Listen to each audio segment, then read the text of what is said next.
We have got to talk about the hunting wives. Now, this is part 2 of my Watch Your Back in Small Business series, and today we're breaking down what it actually means to be a sociopath. You may remember one character in the show flat out asking, "Are you a sociopath?" And honestly, not a bad question. Sociopaths are often charming, confident, impulsive, and completely lacking in empathy. They can be magnetic in public, but behind the scenes, they lie, they manipulate, they bulldoze people to get whatever they want.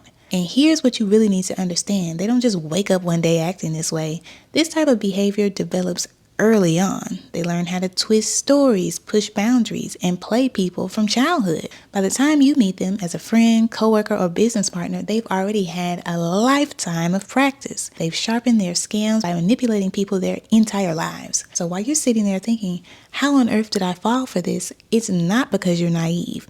It's because you were up against someone who's been studying control like it's their full-time job. By the time you're in business with a sociopath, they've already planted seeds in your mind, misinformation, doubt, false stories. And before you realize what's happening, they've already steered you completely off course. Sound familiar? You might have noticed a certain character who was calm and quiet in public, but somehow at the center of every fire. Sociopaths don't always yell, they don't always threaten. Sometimes they just keep whispering lies while pretending to help, and that's what makes them dangerous.